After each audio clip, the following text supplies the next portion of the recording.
दिक्कत नहीं है। किसको, एक राज्य की सरकार राज्य में हिंसा फैलाने वालों को देखकर संतुष्ट है, इससे किसी को क्या दिक्कत हो सकती है, आप ये पूछ रहे हैं? पूरे देश में कर सकता है। और आप मुख्यमंत्री क्या बात करते बादल देवराज जी, आप कह रहे हैं मुख्यमंत्री संतुष्ट है, इससे क्या दिक्कत होगी? आपका दिक्कत क्या है आप बताइए तो। कैसे दिक्कत नहीं होगी? देश को लोग जलाएंगे, सरकारी संपत्ति का नुकसान करेंगे, हिंसा फैलाएंगे, जान लेने की बात करेंगे, और आप कहते हैं कि मुख्यमंत्री संतुष्ट है और कोई बात नहीं इस पर। कुछ बोल दिया तो आप इसको लेकर एसएन सिंह जी क्या जवाब दें? श्वेता जी, नाम देवनाथ और बात गुंडानाथ, अरे गुंडानाथ से पूछिए कि हर समय केवल हिंदुओं पे ही अत्याचार क्यों होता है? एक बिल अगर आता है उसका विरोध करना है तो देश में बहुत सारी प्रदेश हैं और तो कहीं इस तरह का विरोध नहीं होगा। विरोध भी करना है तो हिंसा वाला विरोध करना है, किस तरह का विरोध करना और वो भी किसके इशारे पर करना है? इनकी मुख्यमंत्री श्वेता जी साफ शब्दों में कही कि हम भारत के कानून को नहीं मानते, हम भारत के संविधान को नहीं मानते, हम पश्चिम बंगाल में नहीं होने देंगे। तो गुंडानाथ जी को ये बताइए, और ये कह रही है कि हिंसा देखकर हम संतुष्ट हैं, मतलब इससे बुरा क्या हो सकता है? एक निरंकुश सरकार चल रही है जहां पे जो निहत्थे लोग हैं उन पे अत्याचार हो रहा है, हिंदुओं पे अत्याचार हो रहा है। लेकिन इनको एक बात बताइए, भारत की भूमि पर भगवा पर को मिटाने के बहुत सारे लोगों ने प्रयास किया, वो भगवा समाप्त हुआ क्या? भारत समाप्त हुआ क्या? यहाँ पर तो इसकी बात ही नहीं है, यहाँ तो संवैधानिक तरीके से पास हुए कानून की बात है। एक चीज कहूंगा, चलिए मान लीजिए कानून आ गया, उस कानून का विरोध प्रदर्शन करना आपका अधिकार है, लेकिन अधिकार किस तरह का है कि हिंदुओं का घर जला दीजिए, जहां शंकर भगवान की मूर्ति जिस गाड़ी में लगी हो, दुर्गा जी की मूर्ति, उसको जला दीजिए। और एक बार नहीं होता है, आप बार बार देखेंगे कि पश्चिम बंगाल की जमीन ऐसी हो गई है कि वहां पे दुर्गा पूजा के समय में भी हिंदुओं पर अत्याचार हो जाएगा। वहां जब चुनाव होगा तो भी हिंदुओं के ही घर जलाए जाएंगे, सरस्वती पूजन होगा तो भी हिंदुओं के घर जलाए जाएंगे। इसलिए कहा जाता है ये गुंडानाथ की जो सरकार है, ये जो गुंडे मुख्यमंत्री है, वो पूरे प्रदेश को जलाना चाहती है। एसएन सिंह जी मुख्यमंत्री के लिए ऐसे शब्दों का इस्तेमाल मत कीजिए। श्वेता जी ऐसी बात करते हैं, पूरे भारत के लोगों में आक्रोश है, बिल्कुल सही है, लेकिन आक्रोश के नाम पर हिंसा फैलाना, संसद में बना हुआ एक कानून, ठीक है। फाजिल अहमद साहब, मुख्यमंत्री कहते हैं हम इसको नहीं मानेंगे, कैसे नहीं मानेंगे? फाजिल अहमद साहब के भारत के कानून को कैसे नहीं मानेंगे आप? फाजिल अहमद साहब, कानून को आप असंवैधानिक कह रहे हैं, विरोध के नाम पर देश को हिंसा की आग में झोंकना ये संवैधानिक है, ये सही है? विरोध के नाम पर गुंडागर्दी जायज है? श्वेता जी, रामनवमी के दिन महाराष्ट्र के सड़कों पर डीजे से मां बहन की गालियां बजाई गई। किस धर्म के लोगों को यह शोभा देता है? किसी को नहीं, जो करे वो गलत है। हम ये थोड़ी कह रहे कि कोई करे, और अगर ये साबित होता है, ये तो आपकी कही हुई बात है। हाँ, तो इसके बाद सुन लीजिए, 3 महीना ये लोग पार्लियामेंट बंद किए रहे यूपीए 2 में। एक मिनट भाई साहब, मेरा सवाल आपसे है, जो हिंसा जिस तरह की देखी जा रही है वो जायज है आपके हिसाब से? संवैधानिक अधिकार है किसी भी, देखिए कृषि बिल इन लोगों ने वापस लिया, ड्राइवरों का बिल वापस लिया, संवैधानिक अधिकार में और 3-4 बिल वापस लिए, कहाँ पे है? और 2 बिल इनका जो चंदा लेते थे। फाजिल जी, मैं सिर्फ आपसे इतना पूछ रही हूँ, आप बताइए ना कि कानून असंवैधानिक है, देश जलाना संवैधानिक है क्या?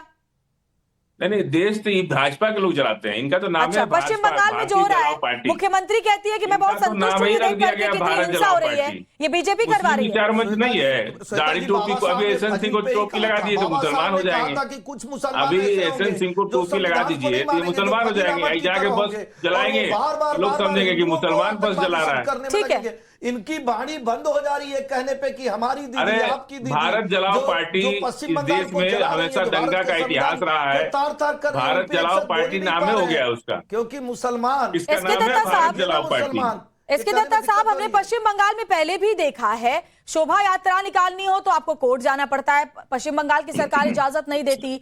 पश्चिम बंगाल की जो पुलिस है उसका रवैया हमने पहले कई दफे देखा है कि सवालों के घेरे में रहा है जब बात हिंदू समुदाय से जुड़ी हुई हो। और अब जरा देखिए, वहां की मुख्यमंत्री कहती है कि मैं बहुत खुश हूं। आप जरा सोचिए, एक चुनी हुई सरकार का जो लीड कर रही है वो शीर्ष नेता एक राज्य की, ये कहती हैं अपने राज्य में हिंसा देखकर कि मैं संतुष्ट हूं। क्या मतलब इसका लगाया जाए? देखिए, प्रदर्शन करना सबके निजी अधिकार में है और निजी हक में है, पर प्रदर्शन का मतलब ये नहीं कि दंगा फसाद करवा, बिल्कुल दंगा फसाद करो या फिर दूसरे के धर्म पे ठेस पहुंचाओ, किसी धर्म के भगवा झंडा को उतार के अपमानित करो, ये नामुमकिन है। बात यहाँ पे ये आती है कि आखिर इस तरह की चीजें क्यों हो रही। ये इसलिए हो रहा है जब वहां के प्रशासन अगर पूरा श्रेय दे सारी चीजों का, तो नेचुरल है कि इस तरह की चीजें होगा।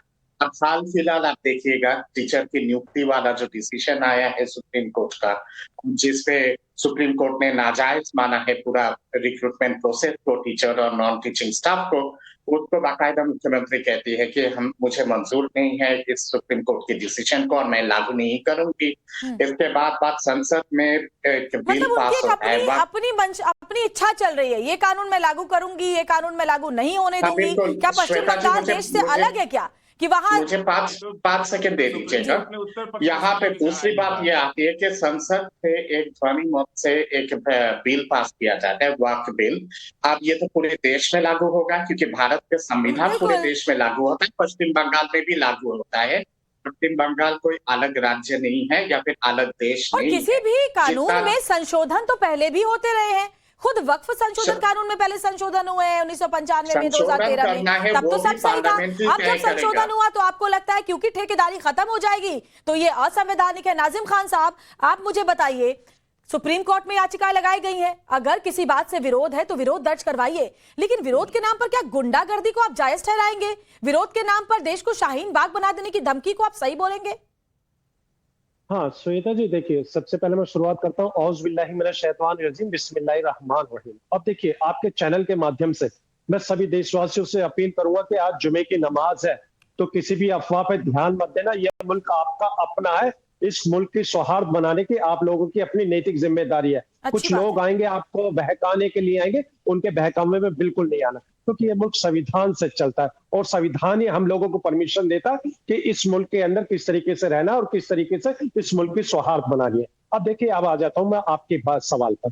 देखिए, जिस तरीके का यहाँ पर वक्फ बोर्ड संशोधन को लेकर जिस तरीके से प्रक्रिया हुई, लोकसभा राज्यसभा में जो पास हुआ, अब फिर देखिए, अब हम लोगों का भी एक संवैधानिक अधिकार है। हम लोग इस संशोधन से खुश नहीं थे, इसलिए हम देखिए सुप्रीम कोर्ट के अंदर गए।